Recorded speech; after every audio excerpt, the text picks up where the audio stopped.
Through a Scottish Prism, the programme that is unapologetically pro-Scottish independence and anti-Westminster rule. Everything we say here is viewed through a Scottish Prism. Brought to you by Barhead Boy. Well, hi folks, and welcome back to Through a Scottish Prism. Lovely to have you all back. I hope you and yours are well, and everything's going great at your end. We're back.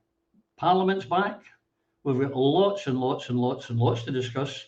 What we don't have with us this week is Mr. Boswell. The Coatbridge Cavalier is now, I don't know what can we say, he's in North Dakota in the USA, just arrived there, getting settled in, so he can't join us this week. But don't worry, we have got a wonderful panel for you this week and lots to discuss. But before that, just remember, if you haven't already subscribed so you never miss another show, hit that subscribe button.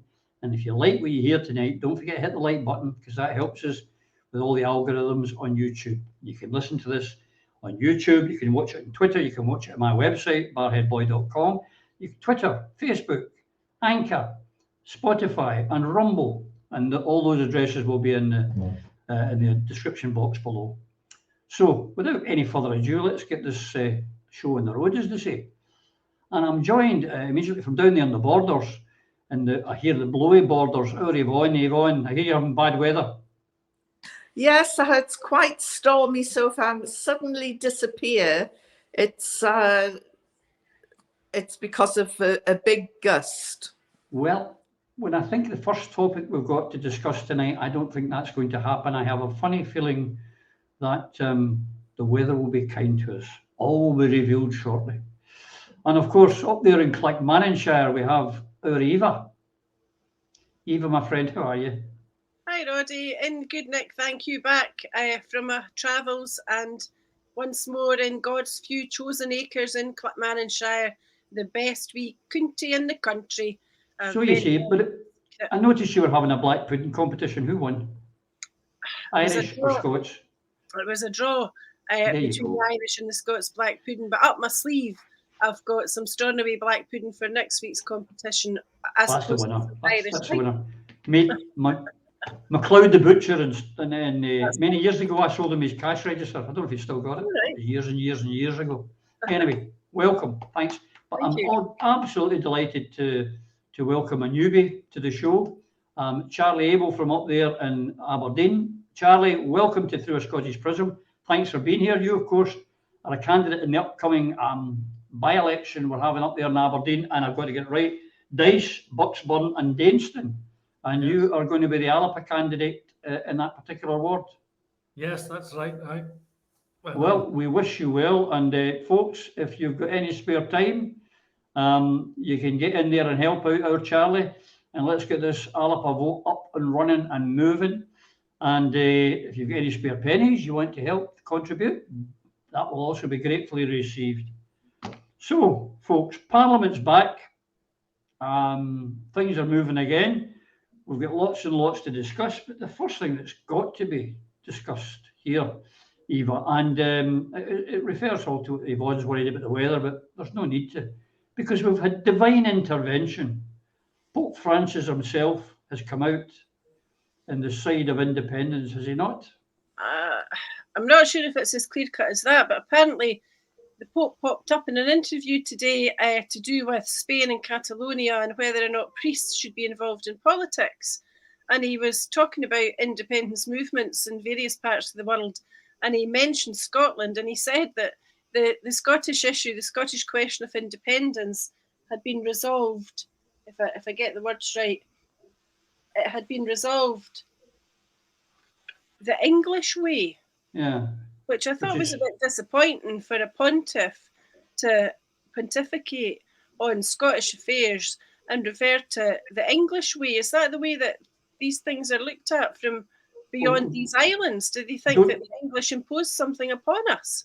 Don't pontiffs pontificate? Is that? Yeah, but about stuff that they seem not to know terribly much about. And if he does know what he's talking about, somebody's got to him. Because he seems to think the English told us what to do and we went along and we did it. So I think he maybe even thought, the English just ignored it and hoped it would go away. Well, just ignored it and put their own case forward as usual, put themselves first to the detriment of our lovely wee nation. So compliment, though. Like, there you go. maybe meaning something else by that, you know. And so I guess now, if he's come out on our side, we've lost the lap call vote. That's it. It's gone.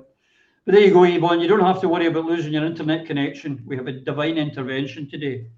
Oh, well, that's reassuring to know. But a lot of Catholic priests were the backbone of the Irish community and really stood up for a united Ireland. In fact, the Irish priests were quite a political bunch. So maybe we should see this papal intervention as something to be encouraged. Well, as I say, the divisions in the west of Scotland in particular, maybe not a great thing. But the thing that I found, Yvonne, that got to me today is bad enough that we've got the guy who wrote the vow working for Nicola Sturgeon as his communications director, or whatever they call him. But today she's employed DC Thompson guy. We should throw in McLennan. It was about Sir Robert McLennan was the guy who said we couldn't have the pound during the referendum. She's got him on board, and now she's brought on some guy from DC Thompson onto her economics committee. She does like those hardcore unionist places to bring in people to help her, doesn't she? Well, is DC Thompson, are they the people behind Beryl the Peril? Yeah, among other things, on the Sunday Post and a few other instantly forgettable news items. It's probably a sign of desperation. You know, she's still breaking the internet with calls for her to resign. There are various disruptions in Holyrood, and again from protesters who are calling for her to resign. And these calls for her to go are coming from the far right of the party, as well as the socialist side of the party of Holyrood. So she's upset a lot of people. And this business appointment, it's another six-figure salary, is really, I think, one of the last sort of desperate acts of a First Minister who is clinging on. All she needs now, Charlie, is to bring in someone from Turnips, and she'll have the full set. Yeah, I think it's concerning when you see who your leader of the independence movement is surrounding herself with. I think that causes concern for many of us. But we're just getting told by the lots, I think, so we know. I don't know if he is getting paid. I think it might be an unpaid one. This one just expenses only, his appointment. I'm not sure. But the one bit of good news that came out today, Eva, was that the police have decided to halt their inquiries into our Elaine of the Merkin fame.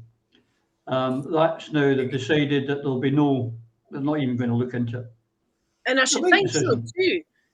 You know, that was one of the most disgraceful aspects of this entire debacle with the GRR bill. I noted, as you will have too, and I know Yvonne certainly did, that there were multiple complaints made about Elaine's behaviour in Holyrood on the day that she showed everybody on Merkin. People were complaining that this was an indecent exposure. What a lot of rubbish.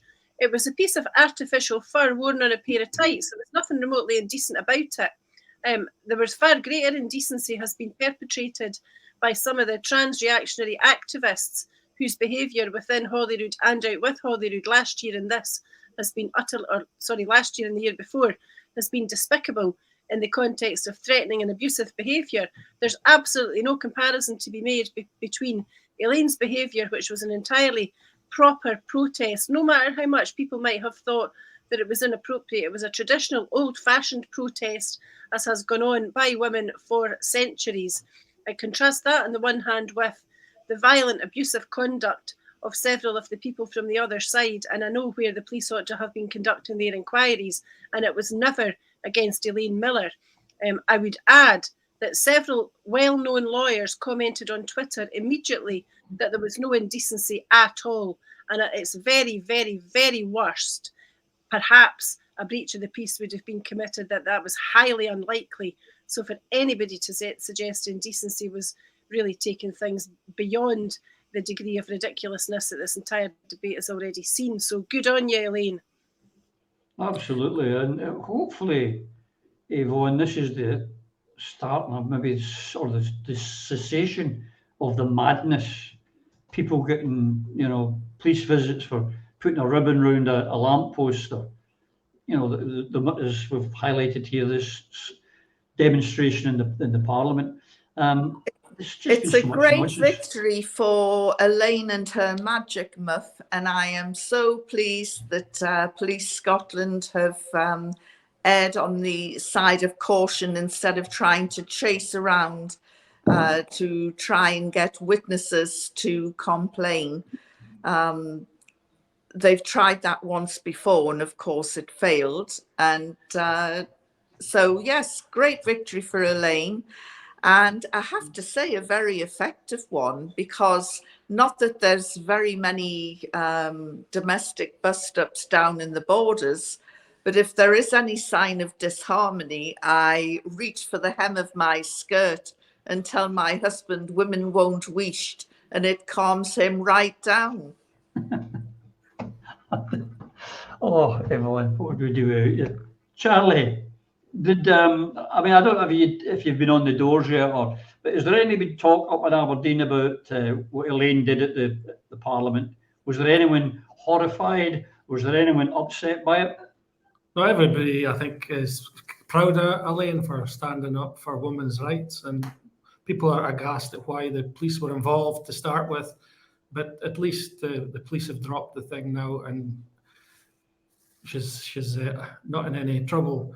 But people are angry with the GRR, and people are going to protest and are going to make their views known, because everybody wants to protect women's rights that we speak to anyway. I don't see much opinion on the street coming from the other direction. Yeah, there is, Eva. There's more and more dissension beginning to show. I mean, this week we had the First Minister's questions had to be stopped because of demonstrations outside and inside the chamber itself, well, not the chamber, in the gallery. There's another meeting, which I believe our Eva's talking at, on the 25th of January outside Butte House. There is this one that happened this week from the Tories and the Family Party and others, and they, shouting for a resignation. I mean, a couple of years ago, you would never have imagined this beginning to happen. There are several factors at play, Roddy. I mean, obviously the GRR bill is a major one, and people are waking up to it, and sometimes they're waking up a little bit late. But the difficulty with GRR from the outset has been that the consultations were online, they were not well publicised, and the ordinary man or woman in the street wouldn't necessarily have known what the GRR bill proposed. So the more that sunlight is cast upon the GRR bill, its implications and its effects, the more concerned the man and woman in the street become, and that will continue to be the case. And it's highly unfortunate that it's been a very divisive issue for the independence movement. But if you look at this as a multifactorial position that the First Minister finds herself in, with the GRR bill and the difficulties that it has brought, we have then got very major disappointments, concerns and frustrations in the wider independence movement about the lack of cogent movement and the lack of cogent action, the lack of vitality, the lack of enthusiasm, the apparent lack of planning, all the things that have gone wrong. The wheels have come off the SNP independence wagon, and this is more and more evident as every day goes by. We've said before that anybody with half an ounce of common sense who was devoted to independence would have had multiple plans ready and waiting, if not already implemented, for the day when the Supreme Court gave the decision. And that's not me saying the Supreme Court should have been applied to, because I don't think it should have been. No. The independence referendum bill should have been presented in Holyrood and proceeded with. And we should have been saying, as a united Scottish movement for independence, we should have been saying to Westminster, we're passing this bill. It's going to become an act as far as we're concerned. If you don't like it, you take us to court, as opposed to the other way about. the optics on that internationally would have been priceless. But of course, that's not what happened.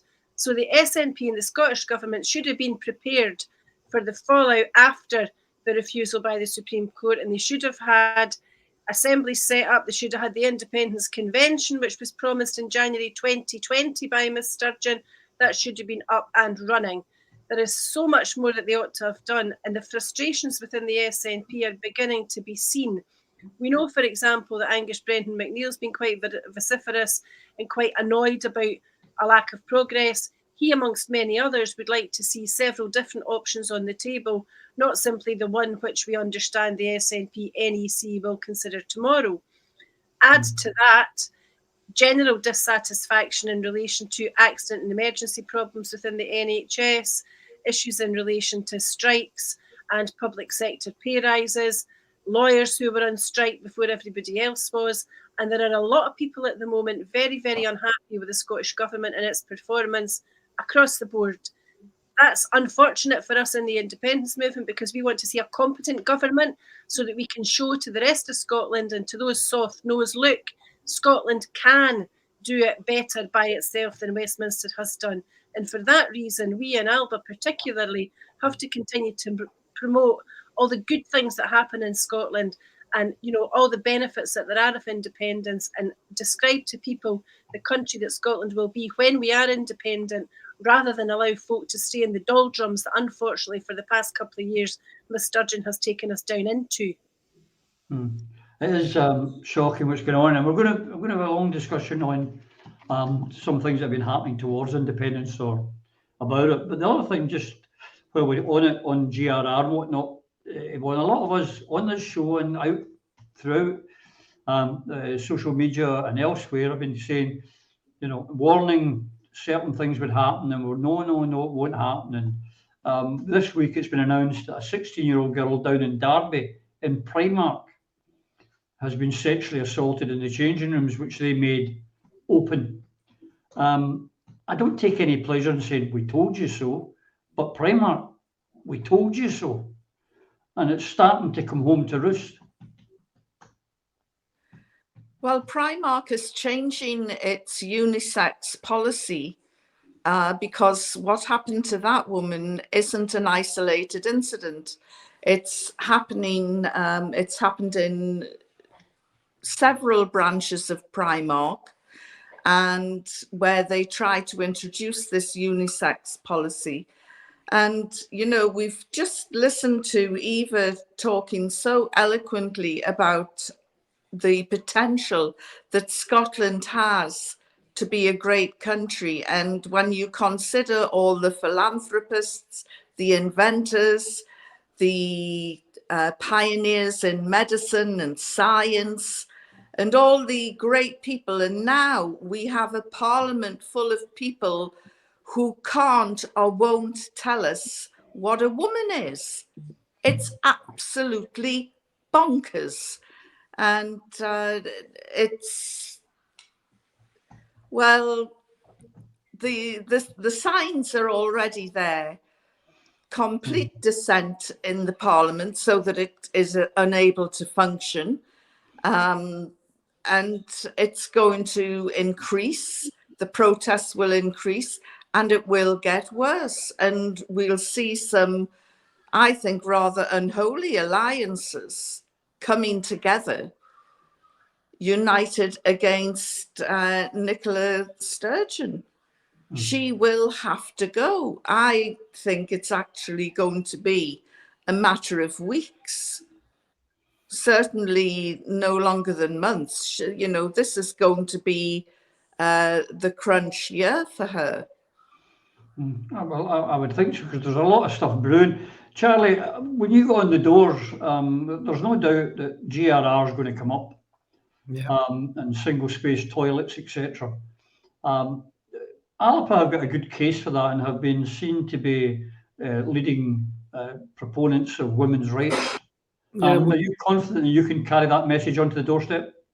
Yes, and one of our policies is that if we get our independence, we would have a constitution, and women's rights would be written into the constitution to protect them. So that would be, there would be no discussion about it after that.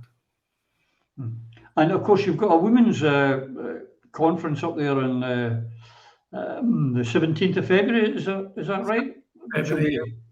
Your the day of the by-election? The day of the by-election is 23rd of February. So it's, you know, the week before the by-election, and these two wonderful ladies here are having a women's event up there in Aberdeen. You got to get down there, yeah. Charlie. You joined in. Yeah.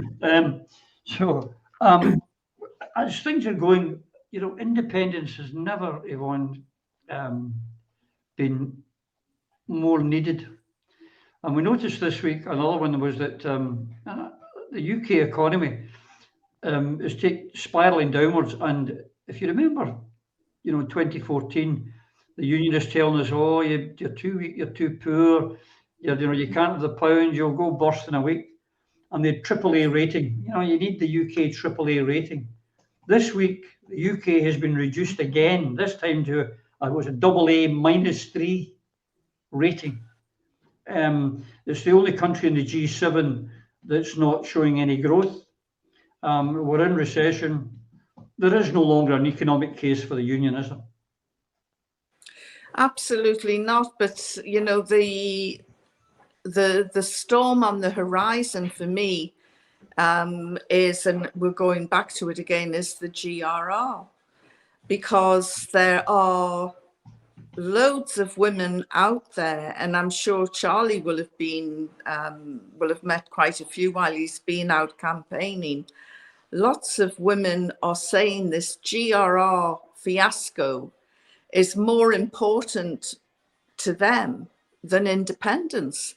That's how, you know, the tail is now wagging the dog, that women are saying our priority is to get rid of the GRR, and then we'll focus on independence. And I'm trying to persuade them, well, you know, the Alba party is independence through and through, will not waver, but it is also for women and very much behind the Women Won't Wish campaign. And so we have to persuade these women that the best way to vote is for Alba, because you get 2 in 1. You get unconditional support for women's rights, as well as unwavering support for independence. But I'm sure that Charlie's meeting that on the doorstep. And I know Eva and I are both looking forward to going up to Aberdeen soon to help him in his campaign. And to everybody who is listening today, if you have friends in Aberdeen, especially in the Dyce area where Charlie is standing, please get on the phone to your relatives, to your friends, and tell them to vote for Charlie.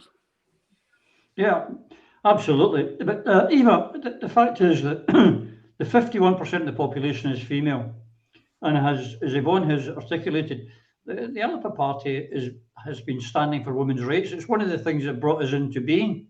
Yep. And it's time for the women to step up to the plate and support us. Saying, oh, I've lost faith in all politicians is not going to make GRR go away. You need political power to make things happen. Yes, indeed, Roddy. Now, I have, like you, fought for Scottish independence all my life. I was fighting for that since I was at school. I've not only done it as an adult. I did not think that over the course of the last few years, I was also going to have to fight for women's rights. I thought we had done those battles. I didn't know we were going to have to do them all again.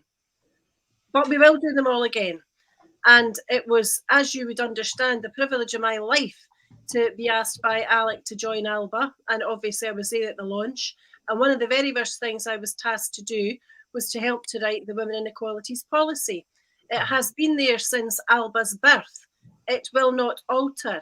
We are 100% focused on the need for women to maintain the rights they have. They were hard fought, as we've often said, and we talk about women as adult human females. A woman is not someone who used to be a man. When we talk about single sex spaces, we talk about biological sex, because women need single sex spaces. They were invented and provided for very valid reasons. We are not saying that all men are predators. What we are saying is it is impossible generally to look at a man and to know whether or not he might be a predator. So for that reason, for the safety, dignity and self-respect of women and girls, Alba will, for as long as I live and those who come after me, promote, safeguard and maintain, and as Charlie said, write into the constitution of an independent Scotland that the rights of women and girls are sacrosanct. They will be safeguarded, they will be maintained. I have spoken at multiple women's events, so has Yvonne. I've been at a couple of events in Alloa. There's another one in Alloa on the 4th of February, an all-day event, the Forth Valley Feminist Conference. It was a fantastic event last year with dozens of very highly qualified, eloquent, experienced speakers. That will be repeated this year. It's a date for the diary. The 17th of February is when Yvonne and I will speak in Aberdeen. And shortly after that, Alba is having a national women's conference. That's what the rights of women mean to Alba. They are sacrosanct. They will not be sacrificed. And we think it would be entirely appropriate for the women of Scotland who believe in independence, who feel let down by the SNP, to join Yvonne and me and Tasmina and Corrie and Denise and Heather and all the other women of Scotland who seek independence and who know beyond a shadow of a doubt that with Alba, their rights, their safeties, their protections, their changing rooms, their hospital wards will be protected. No question of it. Well said, Eva. It's good to know that. I hope you've memorised all that, Charlie, for when you hit the doors and you can repeat verbatim whatever Eva's been saying.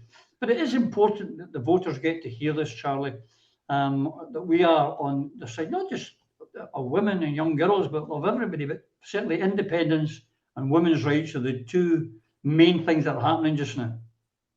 Yeah, and also in Aberdeen, we're in the energy capital of Europe, remember, and I'm sitting here with my tweed jacket on, freezing, and in my house, so that's another issue too.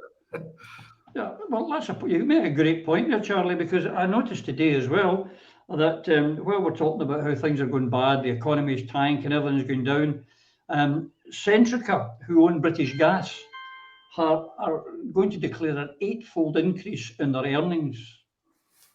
There's not any windfall tax. Now, it's as well, Phil's not here. He's not a great one. He doesn't love windfall taxes. I do. That's a great thing, having different opinions, even on here. But the fact that they're going to be with the shareholders are going to get huge payouts, Charlie. But the people whose doors you're going to be knocking on over the next few weeks are struggling to pay their bills. They don't know how they're going to pay these huge bills. Yeah, it's disgusting. And it's another reason why we need to be independent. Yeah, what a lot of them don't realise is that as Scotland being a sovereign country, these are our resources and they belong to us. They're our resources and they're taken from us. We are not getting anything for them. The UK government might get licenses. There might be some tax paid on it, but it's sold back to us at prices we can't afford. And if they weren't so greedy, we might not get so angry about it, but they've been so greedy and they're getting greedier and greedier and they're pushing all of us into poverty. And we've had enough. We're wanting our resources back, we're wanting our country back, and we want to run things ourselves. And only independence is going to make that happen. No renegotiation of any new treaty of union or anything. There's absolutely no other way than full independence for Scotland, for Scottish people, to help us. Yep, correct. When I was a young lad, joined the party, and that wasn't yesterday, the slogan was independence, nothing less. Yeah. And that stayed with me, and I still say that one. That is it, independence, nothing less. Yeah. And what's that great phrase that Kenny McCaskill was energy rich and a fuel poor in Scotland, Eva. And that's just a fact. And it's disgraceful. We give England 25% of their electricity needs, 100% of their oil needs. And yet we're going to have people literally who are going to die in the next few weeks of hypothermia. It's just so wrong. It's actually heartbreaking when you break it down into what's happening to individual people. in households and streets and whole swathes of the country. I don't know what the average bill in Scotland really is. We hear it's somewhere between £2,500 and £4,000 per annum. I don't know, but it doesn't really matter. It's far too high. We've been shafted on a daily basis. It costs far more for Scotland to get energy back out of the national grid than it does anywhere else in the country. Our wind was sold off, as you know, as we've touched on many times before, in a reverse auction. You know, we missed out on the oil fund that Norway had. No Stetsons or Stavangers for anybody here. What we got instead was Thatcher, and we bankrolled developments in London, and the UK became ever more London-centric. It seems that thus far we're going to lose out on a wind fund because the Scottish Government seems singularly incapable of using even those resources to their best advantage. They didn't sell them off as high as they could have. They could have made more money from what they've sold already. They could be doing something to renegotiate future contracts in the context of keeping something in the bank for Scotland and having a wind fund. As it is, our people will continue to worry about heating or eating. We'll have a sticking plaster now and again, as opposed to radical change in the form of a national energy corporation. We were promised that by the SNP a few years ago.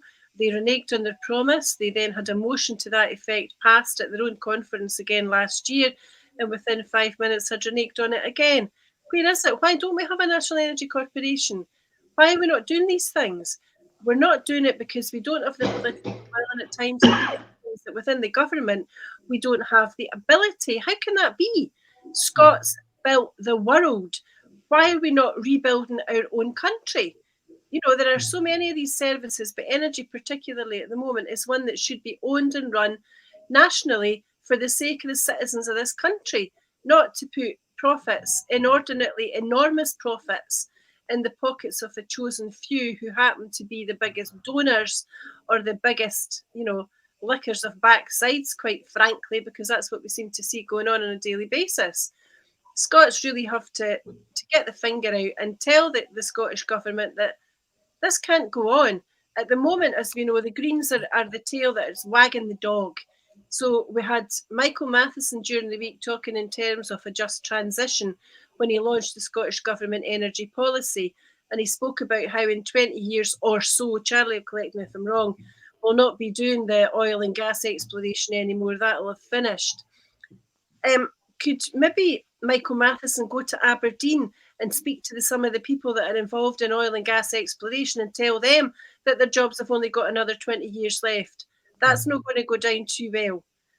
But we know again that this is one of these policies that's in that Butte House agreement to keep the Greens on side.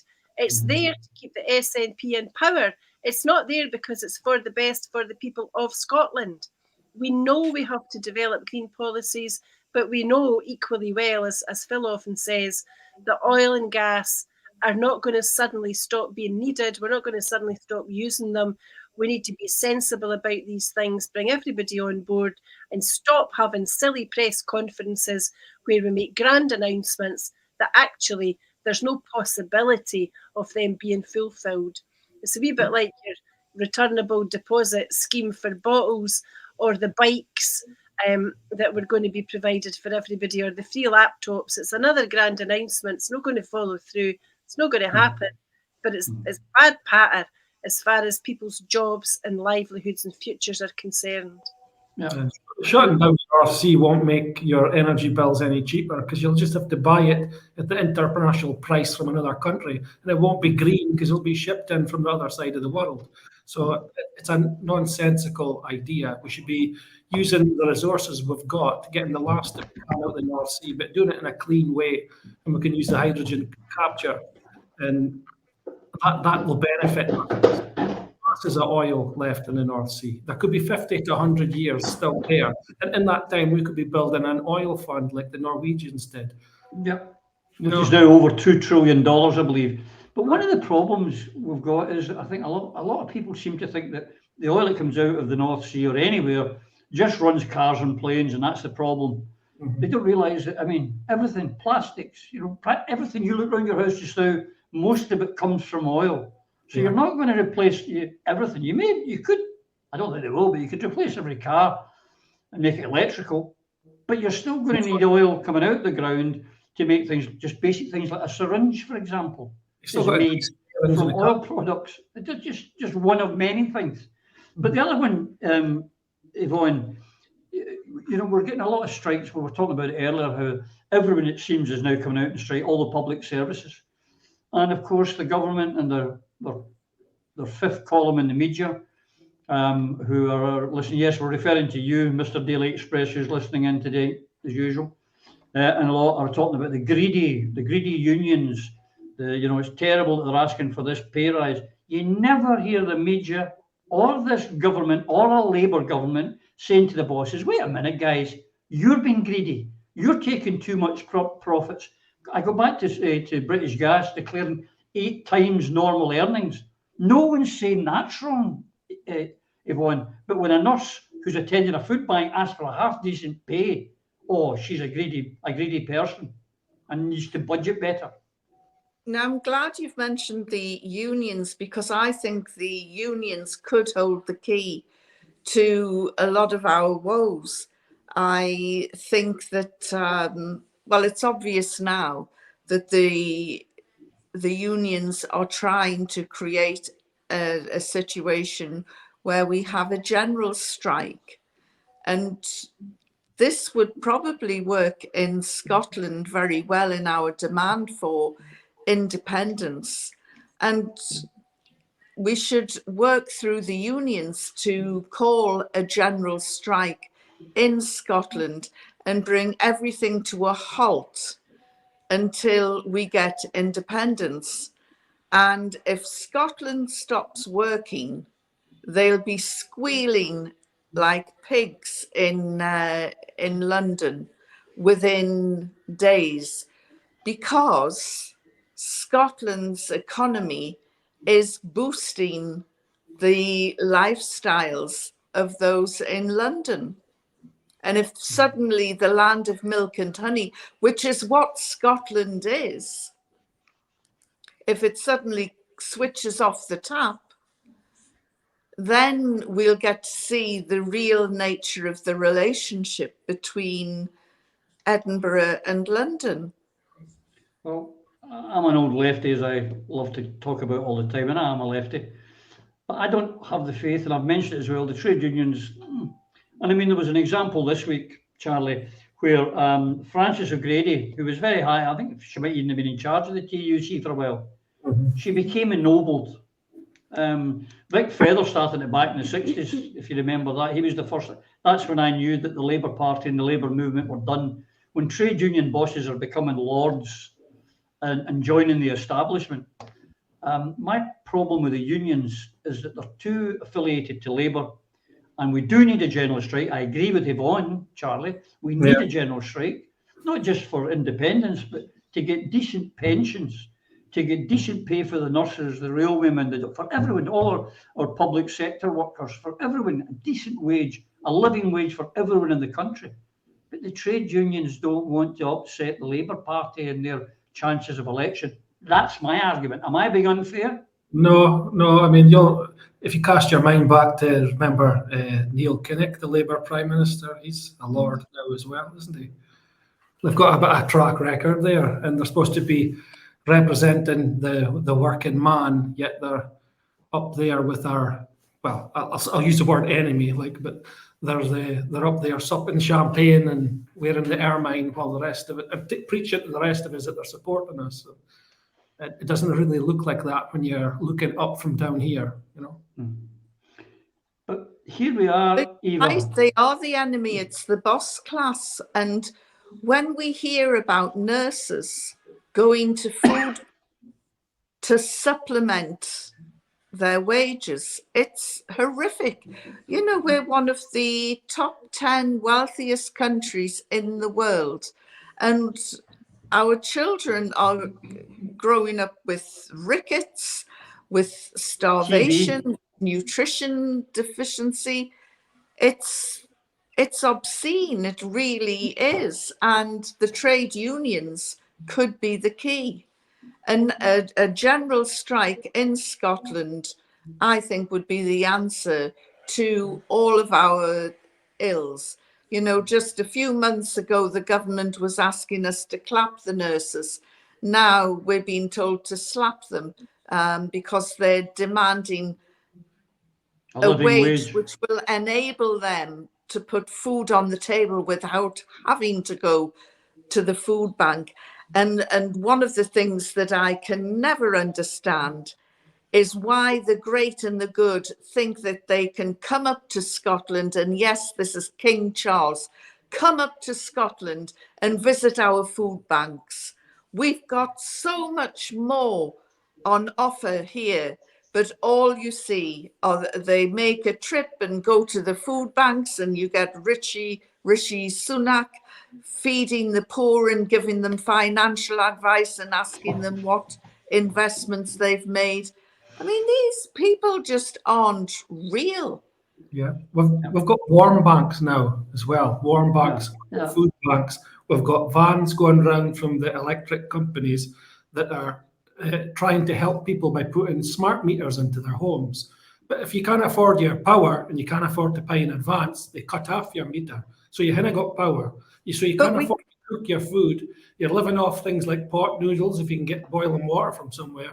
And you're having to rely on the food banks, and then the children are going to have already malnutrition.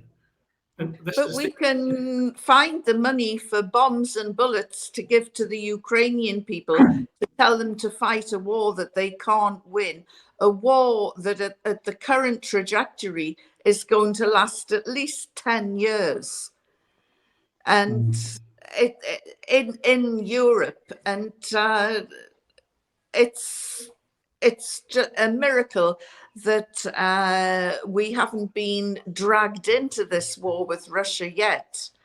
But there's still the danger of that happening. And if we can't afford to keep our pensioners warm, then where on earth are the billions of pounds coming from to tool up the Ukrainian people? Something's not right there. Yeah, well, it is. But it's all. That's another whole ball game, and it is something that I find obscene. I mean, I'm a peacenik, as you know, and I would have a ceasefire tomorrow. I don't think it's going to last 10 years.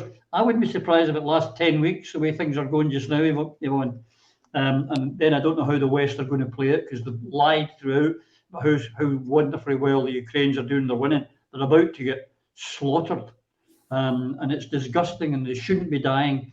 There's people in Ukrainian citizens, both ethnic Russian and ethnic Ukrainian, who are dying unnecessarily because people in Washington and London and in Brussels are playing politics and playing ideology. It's a disgrace. But to bring us back to our main thing, Eva, this week, and I've kept it to the sort of the last, towards the back end of this show, we have been critical, rightly so, of the SNP, who, as you stated earlier in the programme, had no plan when the Supreme Court made their decision and said, well, we'll have a wee special conference in 88 days' time.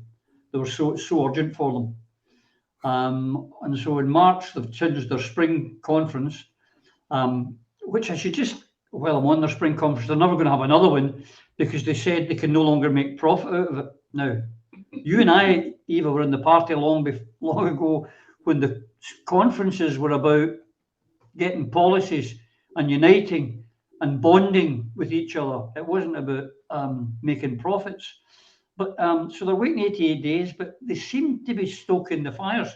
If I could just make a few observations, three of the four stooges come out this week.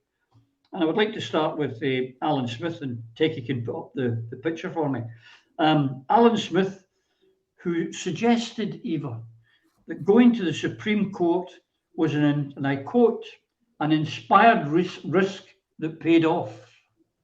Now, I know it's your MP. Do you believe it was an inspired risk that paid off? Alan Smith knows damn fine.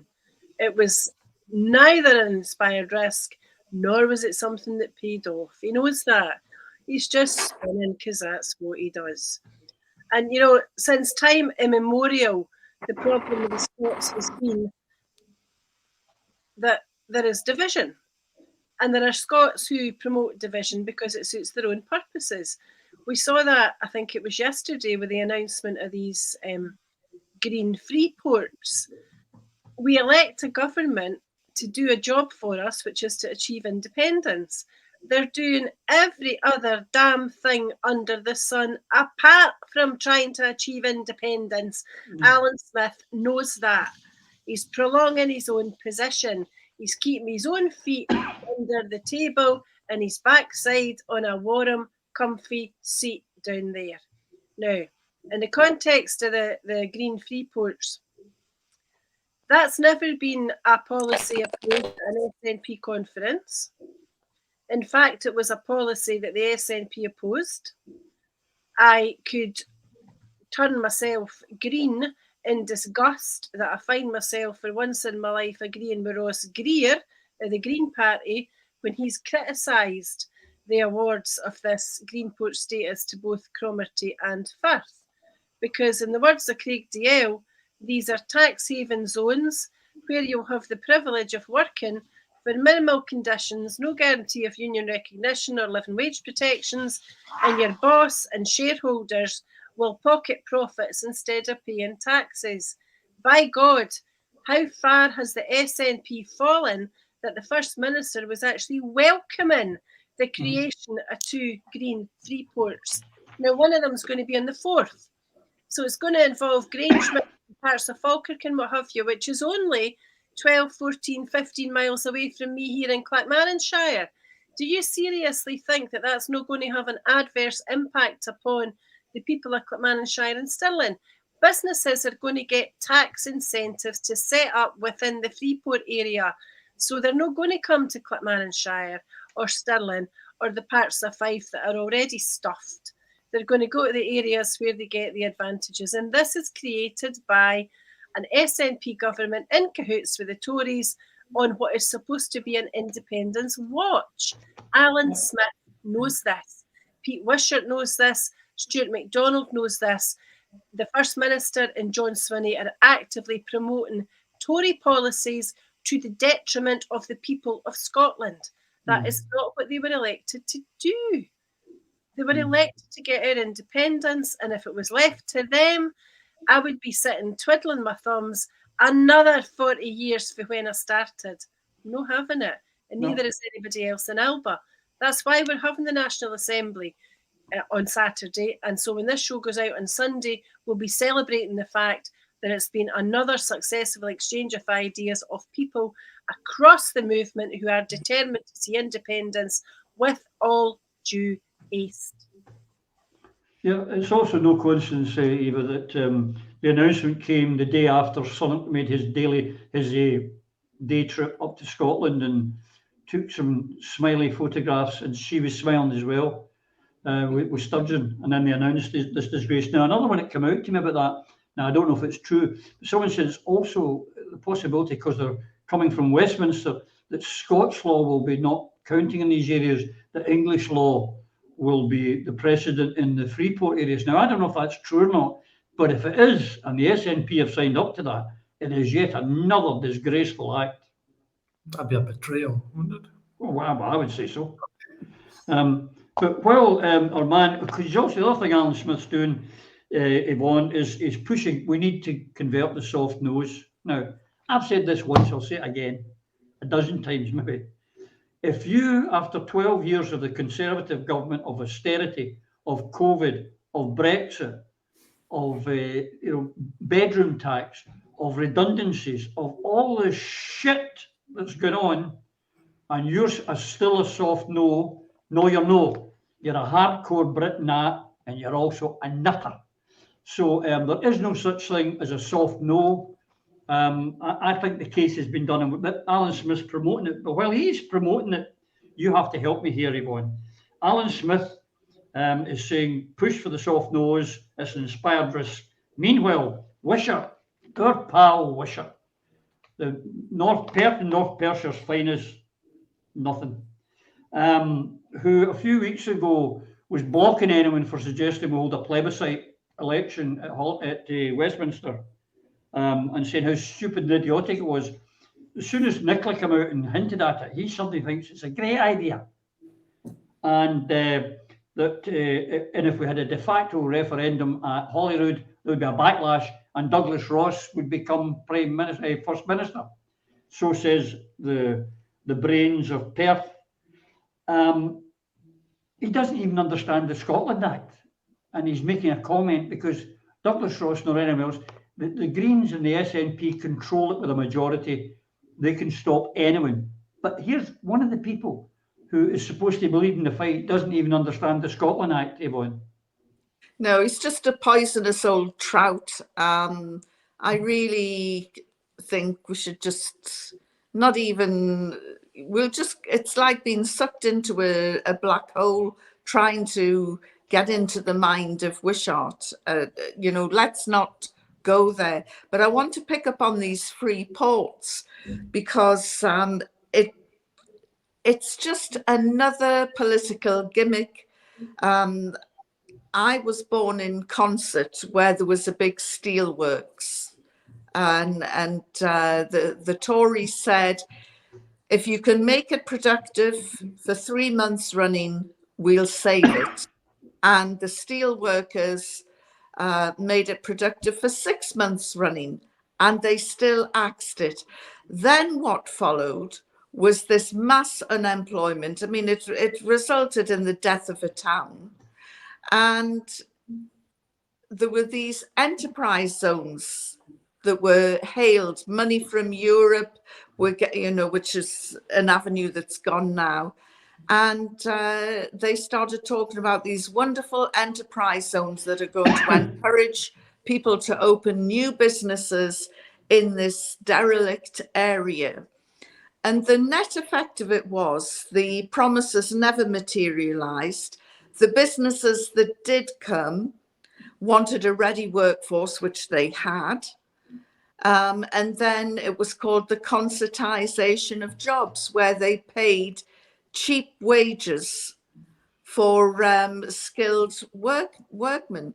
So, and I remember the enterprise zones being hailed as this brilliant new device that will bring in a wealth of jobs and everybody will live happily ever after. And of course, it didn't materialize. And this is the same SH1T we're now getting out of the SNP over the ports, the free ports, which, sounds really good, doesn't it? And it's going to bring in masses of jobs and it's going to encourage businesses. It's just a reinvention of the enterprise zone. And it doesn't matter how much lipstick you put on this pig, it's still a pig. Absolutely. We had the same nonsense about trickle-down economics. That would be great for us. Are you in favour of these free ports, Charlie, or are you as disgusted as the rest of us? No, I'm not in favour of the free ports, and as I understand it, Alba's policy is not to respect them or agree with them in the event of independence. No, it's just off you, and I would be concerned that what the Scottish government are doing by it. It's almost like throwing a spanner in the works of us trying to negotiate our independence, because it makes it further more complications that we'll have to deal with. The government of independence shouldn't be given away or reasons where we can get revenue from our resources, because people are needing taxes to help our NHS and to help get our cheaper fuels and all this, and we're setting up little places where we can be robbed blind by corporations, and we don't know what else goes on in these free ports, because not only is there no taxes, there's no checks on customs, and you don't know what's going on. You're opening no workers' rights either. Activity. It's dodgy as dodgy can be. Yeah, for sure. Eva, going back in the SNP days, I remember Alex Salmon saying when he was leader, we need to show the Scottish people, give them confidence that we can govern and govern well. And from that, then we can, and he did that, and he got us a referendum. It was 6 MPs, not 48, 6 MPs, and he did it. But we've just got worse and worse and worse at everything we do. And this is just pandering to the Tories in London. And while we're doing that on these free ports, the third one of the three stooges who I mentioned was our MacDonald, the guy, the Butlins guy, the redcoat, who is now a big spokesman on defence and Russian, all things Russian. He said, "Well, I hate to fall out with my pal Pete Wishart, but he's wrong."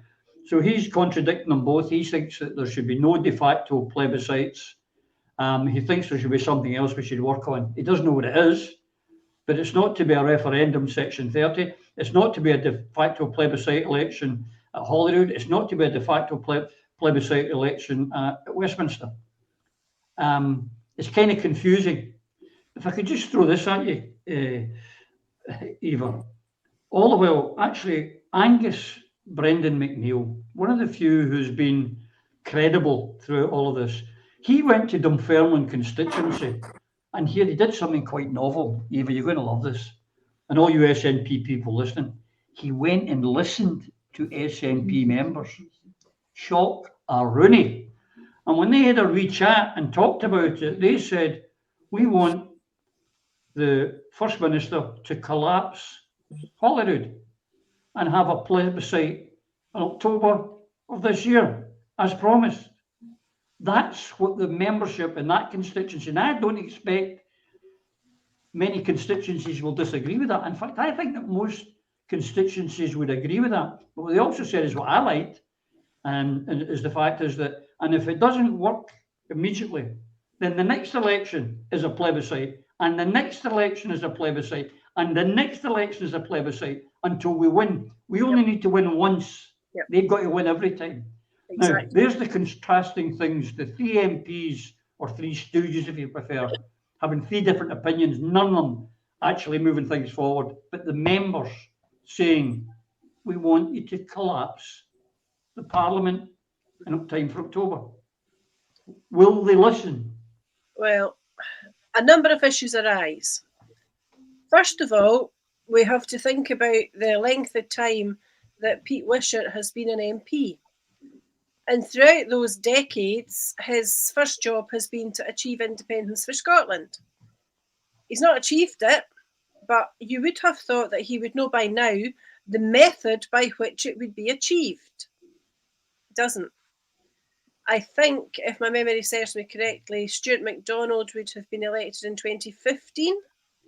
So he's been an MP for 7 years and he's not got an answer either. Alan Smith was 2019, so he's had 3 years. So those three gentlemen between them seem not to know what the route to independence is. And we know from the research done by various pollsters and the analysis done very forensically by Stuart Campbell, Reverend Stu from Wings, that actually between Alex Salmond's resignation and Nicola Sturgeon's current position, the dial has only moved very, very slightly in the context of support for independence. What we also know from previous experience in the run-up to the 2014 referendum is when you fix a date, when you have a focused, concerted campaign with an end point, people become energised, they become more enthusiastic, they become optimistic, they get their arses in gear and they campaign like there was no tomorrow, because this is the day, this is the hour, and there is something to go for. There's fire in the belly and fire in the heart. That is what we need. We also know that the Scottish franchise for Holyrood includes 16 to 18-year-olds and European citizens. Those people are excluded from a Westminster franchise. So nobody, Pete, Stuart, Alan, with any political acumen or pride or hope or love of their country would consider that a plebiscite at Westminster was the right thing. Nowadays, they would say it's a plebiscite in Holyrood. And so all political brains should be directed towards how do you establish a plebiscite in Holyrood? And it's easy. The people of Dunfermline have told you. They told Angus, we've said it often enough already, all that has to happen is that the First Minister resigns, And when she is not replaced within 28 days, the presiding officer is legally obliged in terms of the Scotland Act 1998 to call a Holyrood election. That could be done for 19 October 2023 this year, the date of the referendum. When we have that date, the campaign will move up a gear. When we have that date and we operate as Scotland United for Independence, we will have a victorious movement. These are the actions that have to be taken.